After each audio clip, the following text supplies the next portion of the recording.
I would hope that Western leaders, European leaders rather, will back Trump on this, and Trump will follow through with this idea. Also, the preventing Indian buying oil from Russia, because we know the Russian economy is absolutely straining and struggling. We know that Russia is having to import petrol because Ukraine's destroyed so much of its petrol refining capability. We know people in Russia are having to queue for hours, if not days, to get fuel, and it's really having an impact. So it strikes me we're at an opportunity here that if we sort of go for the killer blow, go all in, then it is more likely we will get Putin to the negotiation table sooner rather than later. So, yeah, good idea coming out of the White House. I think we should support it. Hi, I'm Maddie, Hale, and welcome to the Trump Report. Today I've got former British Army Colonel Hamish to Bretton-Gordon on the program. And just a reminder that you can watch us every day, Monday through Friday, on Times Radio's YouTube, or you can stream us as a podcast wherever you get your podcasts. Hamish, thank you so much for joining the Trump Report today. Thanks very much for having me. Let's get into kind of what's been happening in Ukraine. Of course, we'll get to the specifics of Trump's role in ending the Russia-Ukraine war. But for right now, can you walk me through with any intel that you have on the situation on the ground in Ukraine right now and how troops are faring? Yeah, I think on the macro level, if we focus down on the front line, we perhaps been discussing over the last few months that not a great deal has been happening. But actually this week there has been a bit of an uptick in Russian activity, but only in fairly limited areas and limited places. We understand around Kharkiv, the Russians have been pushing really hard. There have been some evacuations of what's been stated about 600 children away from the front line, where Russia has made a few incursions. And then again, if we go further to the east around Petrovsk, which has really been the focus of most of the hard fighting really over the last few months or so, Russians made a few gains, got pushed back, suffered some pretty major defeats there in the summer. Again, we're hearing today the Russians are really pushing very hard. There's talk of actually at the moment a big armoured thrust by the Russians in the Petrovsk area. However, there are also reports that it's been absolutely hammered and casualties are very, very high. So, I mean, it's apart from a few isolated incidents like this, it has been pretty steady. I think of perhaps more in significance, if we sort of look out from the main front line, are the really decisive deep strikes that Ukraine is making. And of course, allied to that is the huge amounts of drones and missiles that Russia is sort of firing off the hip, or as it were, virtually every night, mainly focused on civilian targets and having an impact across Ukraine. Donald Trump, he and his administration have been considering sending these Tomahawk missiles to Ukraine the last few weeks. He said that he may or he may not. He's been using it as more of a threat to Vladimir Putin. When you speak to troops on the ground, Hamish, what do they say to you? Do they say that they're desperate for these Tomahawk missiles to be sent to Ukraine to strike further into Russian territory? Yeah, I think absolutely they are. And if we sort of slightly unpack it a little bit, why is the Tomahawk missile so important? This is I mean, it's been around for a long time. I mean, when in the various Gulf wars I was involved in, we had Tomahawk missiles, but that's not to say it's old. These things have been updated, regularly, and the huge significance of the Tomahawk is its range. We're talking, 2,500 kilometers, which really takes in every strategic target in Russia that Ukraine would want to have an impact on. We then look at its capability. I say it's been around a long time, but that is because it's hugely capable. And it's, my assessment and others who know about air defense even more than I do, that the Russians probably can't take these things down. They fly at the nap of the earth. They hug the ground, as it were, and they come up at the last minute to attack their targets. There were, even back in 2003, there were pictures of Tomahawk missiles flying through the streets of Baghdad, turning left, turning right, and then going through the window of the defense ministry. So really successful. They also carry a pretty decent payload, about half a ton. Now, if you're taking half a ton of high explosive, whatever it is, over that sort of distance, it means that at target end you can have a really significant impact. So I think that is why it's so important. It really extends Ukraine's battle deep into Russia, and we're pretty certain the Russians can't take them down. And when you hear the vitriol coming out of the Kremlin at the moment from, admittedly people like Medvedev and Peskov who shoot from the hip all the time, but the anger that's coming out of Russia, because they know that they could really hurt. And I think the psychological impact as well. You ask, what are the people on the front line thinking? That for them, that would be a huge fillip. If the Ukrainians can get them, and all indications are at the moment, and the more we hear from Pete Hegseth, I think he's called Secretary of War now rather than Secretary of Defense, all we're hearing from Trump and his advisors is that if the Tomahawks are not already in Ukraine, then they're pretty damn close. And that will psychologically really help things. We talked many times about game changers and all the rest of it. One couldn't say this is a game changer, but it absolutely will put Ukraine on the front foot psychologically, both the Ukrainians and anti-psychologically for the Russians. And we've discussed before how successful Ukraine's been at taking down the oil industry in Russia, really hurting the Russians. But this is with almost homemade bits of kit. If you've got the best long-range cruise missile in your arsenal to hand, then one just imagines the sort of damage you can do. And of course, all this is to try and get Putin to the negotiation table.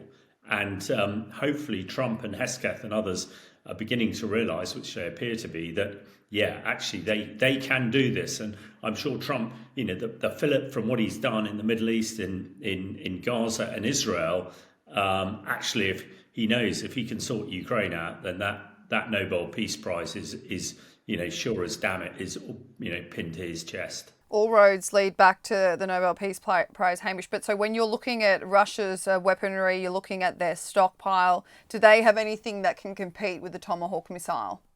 Well, they should do. And certainly if we listen to what they're saying on face value, absolutely. They talk about their hypersonic missiles, and we know all about their Iskander missiles and everything else. I think, Russia has used up a hell of a lot of its high-tech weaponry. Although people like me have been calling for much deeper and broader sanctions, we do know that Russia is really struggling on the sort of electronics that you need to be able to guide these sort of weaponry. So, they should do. But when we have seen their hypersonic missiles and Iskander missiles fired into Ukraine, 90% of the time they're taken out of the sky. So I think that is really an indication that after 3.5 years of war, the cupboard is getting bare.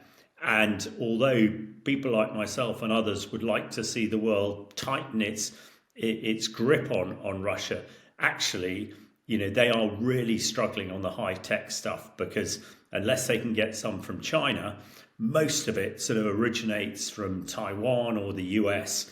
And although, they're going to get a few bits and pieces, in the dark web and the black economy, not at the scale that they need to be able to have a huge impact. So this is a frustration, I think. The Western technology, particularly US technology, is still a generation ahead of what the Russians have. And if we had given it to them, 3 years ago, I don't suppose the Trump report would be airing every single day of the week, as it is quite rightly at the moment. Hamish, Trump will meet with President Zelensky on Friday, so tomorrow. Now, top of the agenda will be discussing these Tomahawk missiles. So how likely do you think it will be that Donald Trump will officially greenlight sending them to Ukraine, or at least greenlight selling them to NATO, who will then provide them to Ukraine? Well, the mood music is all pointing in that direction. And we know how much Trump likes theatre, building things up. With him and his attack dog, Hegseth, the war secretary, talking it up too. And let's face it, this is a change. When we were discussing these things a few weeks or months ago, we were sort of saying that Putin was really getting more of the deal than Zelensky was from the White House. Now that has been a real sea change. Trump seems to have got increasingly frustrated that Putin isn't playing ball. Crikey, everybody else is playing Trump's game at the moment, as it were, and he's done the unthinkable by creating peace in the Middle East. So one can criticise him, but I can see by his sort of the way he's conducting himself at the moment that he can't understand why this little man in the Kremlin is not doing as he's told, and that is really beginning to hack him off, and that has created a change. So yeah, one gets the feeling that actually we would be more surprised if Trump didn't give the green light for the Tomahawks, if in fact they haven't already done that. But let's hope they do. When it comes to paying for it, we might talk. Trump is talking about setting up a fund for Ukraine, using the tariffs that he's getting from China to start that fund. And although, again, a few months ago, Trump was saying, yeah, you can have US weaponry, but Europe's got to pay for it. It would appear that that's still the case. But Trump's prepared to chuck some US dollars in as well. So a big change here. And hopefully that huge change is going to be enough to convince Putin that now is the time to start talking and stop fighting. We'll get into that fund that Trump is creating in a second, Hamish. But for now, Pete Hegseth, he said that Washington was ready to deliver the firepower needed for Ukraine. So other than Tomahawk missiles and other than that extra intelligence that the United States has started providing Ukraine that would let them have intelligence inside of Russia, do you know exactly what else the Ukrainian troops need? Well, I think importantly, the intelligence you said, that's really important. And we understand that Russia, the attacks on Russia is coming from US intelligence. And that if they up that will have a significant impact.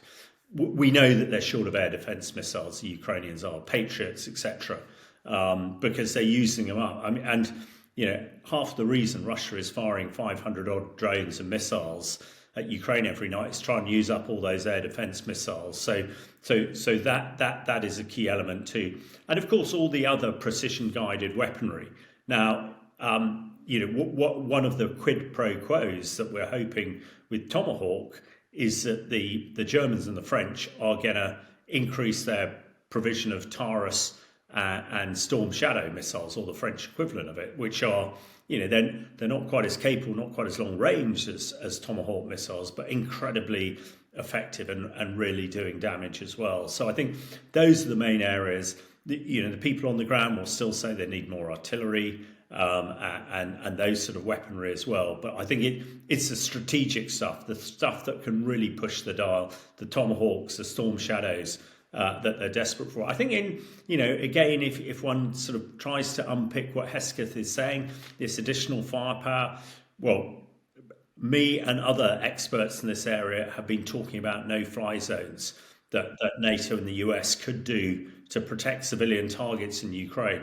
Maybe at last people are deciding that actually US and NATO jets, not necessarily sat in Ukraine, sat away from Ukraine, but with missiles that can fire 400 or 500 kilometers, could get more involved in protecting civilians in Ukraine. And again, that would have a huge psychological impact. We've discussed over the last few weeks how Russia has been testing NATO defences by firing missiles and drones into Poland and elsewhere, and Russian jets have been made incursions into Estonian airspace and elsewhere. There has been a bit of mixed messages coming out of NATO headquarters recently about whether NATO will shoot down Russian jets or not. It is interesting, of course, that since those incursions 2 weeks ago, there haven't been any others. So maybe NATO has done enough there. But maybe part of this discussion is increasing NATO air power to protect Ukraine as well, which again would psychologically and physically make a huge difference to this war, I think. Hamish, you mentioned how the Kremlin has been responding to these threats of providing Ukraine with Tomahawk missiles. We've seen various members of the Kremlin come out and make their own sort of threats to the United States and to any other country that's backing this decision. But what we saw in the last few days is Putin's top ally, Belarusian leader Alexander Lukashenko, basically warned Trump that if he does follow through with providing Tomahawk missiles to Ukraine, then it would lead to a nuclear war. So he said Tomahawks will not solve the problem. They will escalate the situation to a nuclear war. Perhaps Donald Trump understands this better than anyone, as he is in no hurry to hand over this lethal weapon for deep strikes into Russian territory, as President Zelensky is counting on. I think we need to calm down. We should not just take these reports bluntly as if they will be sent tomorrow. So your response to this, Hamish, this threat of a nuclear war from the Belarusian leader? Yeah, I really don't think there's any substance behind it. He and various other spokesmen in Russia have been threatening nuclear war for the last 3.5 years now, and an area of my expertise, I just really don't see that it's viable. And of course, if Ukraine has Tomahawk missiles, they can stop this. As soon as a Iskander launcher with a tactical nuclear weapon sort of switches on its power, as it were, they can be taken out by Tomahawk missiles. I think rather interesting, Lukashenko, a very strange character. Only earlier on this week, he's talking about doing a deal with Trump because he wants US money and do a deal to do some business with the Americans. So, at one point he wants US dollars, and the next point he's threatening them with nuclear war. I think he's an old windbag, and I really wouldn't sort of take a great deal of what he says with a great deal of seriousness. Pinch of salt, I think. I don't think there's any prospect of nuclear exchange anytime soon, whether it's with Tomahawk or because of Tomahawk missiles or anything else. Putin at least knows that is the last thing he wants to get involved in, because he really will have completely destroyed his own view and legacy to that end. So I would dismiss what Lukashenko, in fact, dismiss everything he said this week, to be honest. Defense Secretary Pete Hegseth, he has warned Putin that the US and its allies will impose costs on Russia for its continued aggression. He said if they don't come to the table to negotiate the end of this war, he said that if we must take this step, the US War Department stands ready to do our part in ways that only in the United States can do. What do you think he means by that, Hamish?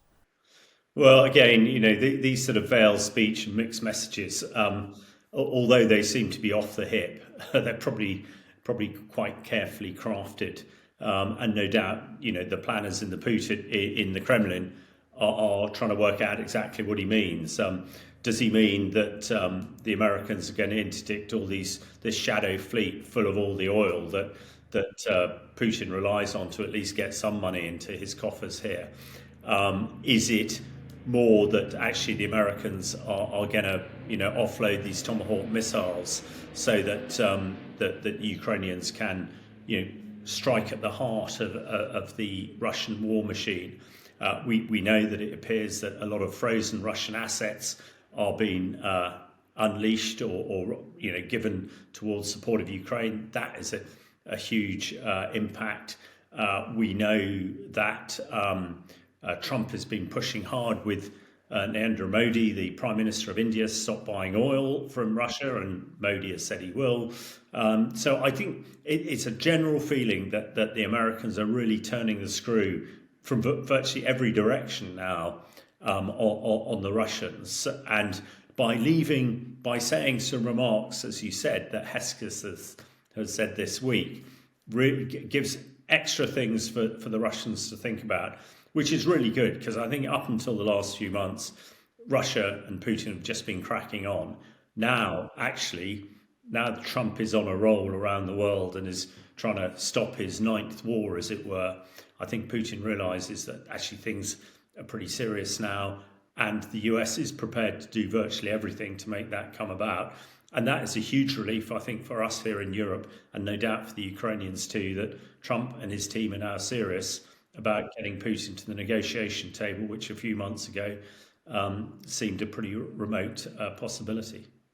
Hamish, you mentioned this before, but an interesting development that's happened in the last few days is that Treasury Secretary Scott Bessent, he told reporters that Trump basically has a new plan in motion. He said that President Trump has instructed the ambassador and myself to tell our European allies that we would be in favour of whether you would call it a Russian oil tariff on China or a Ukrainian victory tariff on China. But our Ukrainian or European allies have to be willing to follow. We will respond if our European partners join us. So what that basically means is that Donald Trump and his administration are willing to put a 500% levy on imports from China as a penalty for continuing to continuing to be Russia's largest importer of oil. So we hadn't seen any penalty put on China. We'd only seen it on India since this was kind of become the norm where we start penalising countries that are importing cheap Russian oil. So we've of course seen this escalating trade war between the US and China in the last week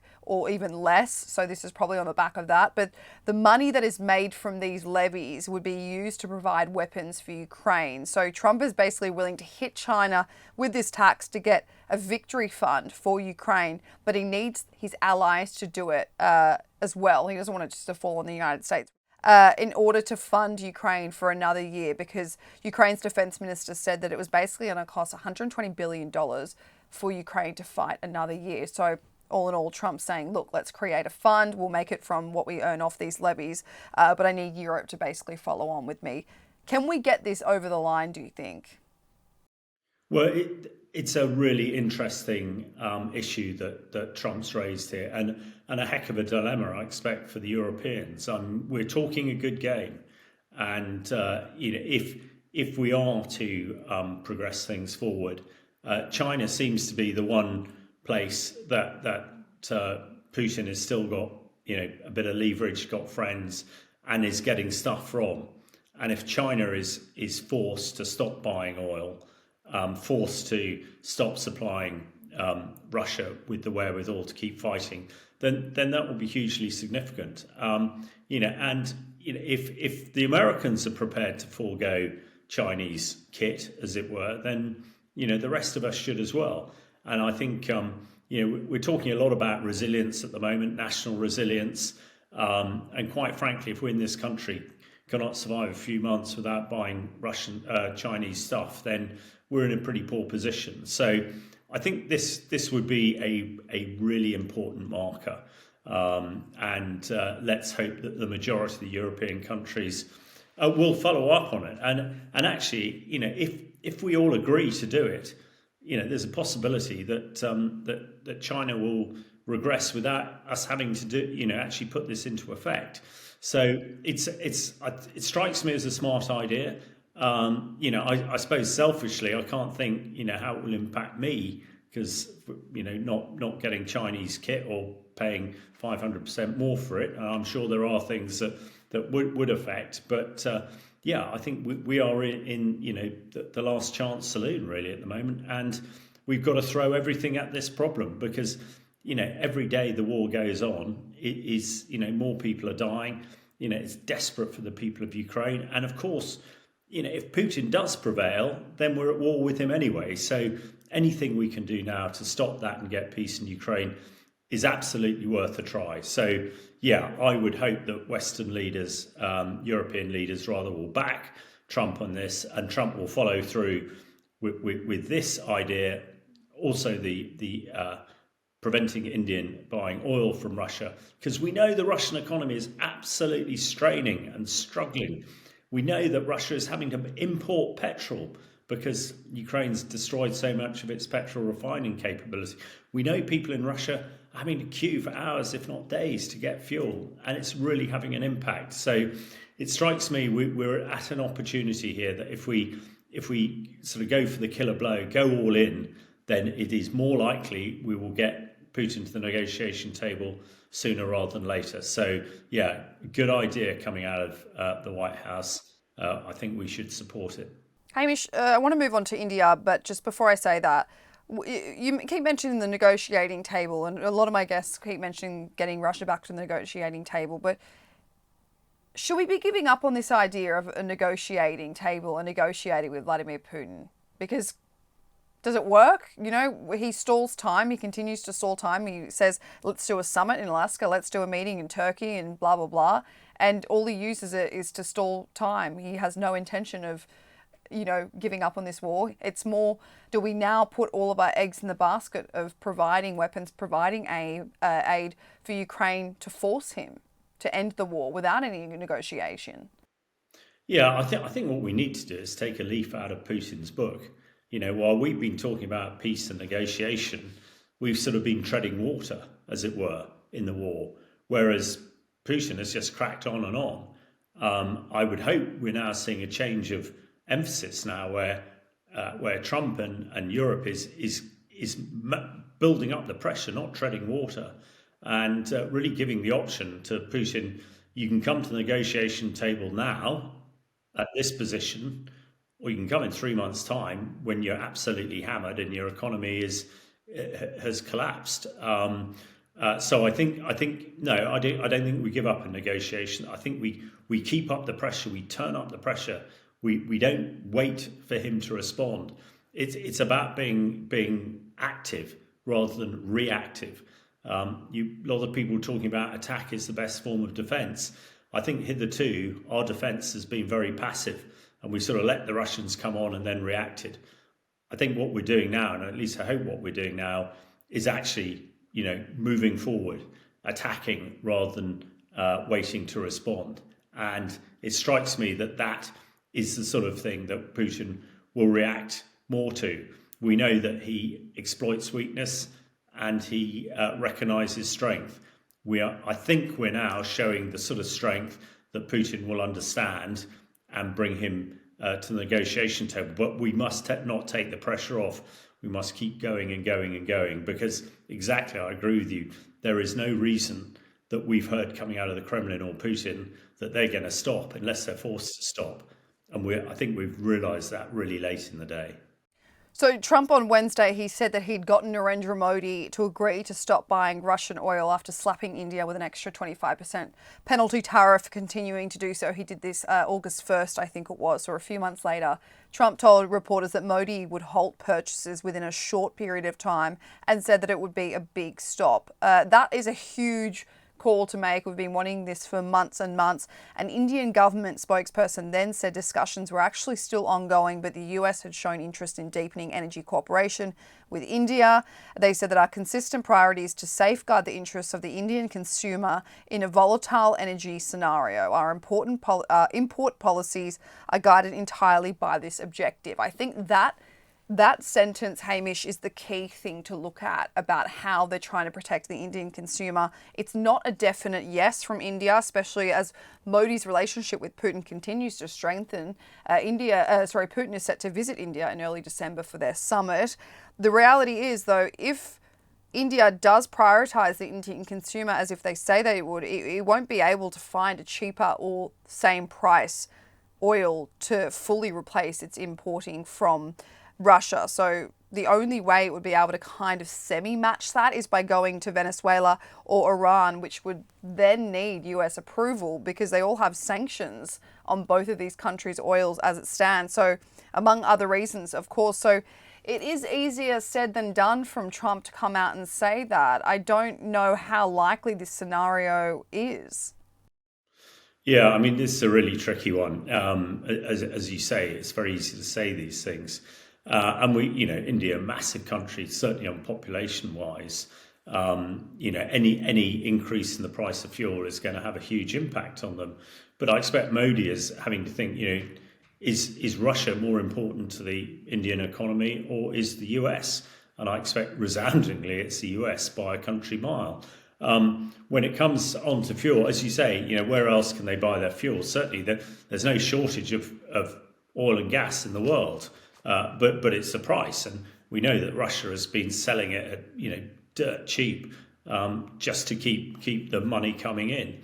Now it might well be that the Americans and the Saudis decide to increase production, which reduces the cost. And the Saudis, by far the biggest producer of oil in the world, have this ability to change the price of oil really at a whim. So that there is an option there that Saudi just increases production so that the price goes down. But yeah, this is a big challenge. But yeah, Modi is a very shrewd operator, and I mean, one minute he's patting Putin on the back, and the next minute he's patting Trump.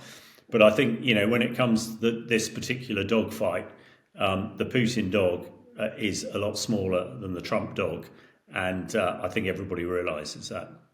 Hamish to Bretton-Gordon, thank you so much for joining the Trump Report. Pleasure. Thanks very much for having me.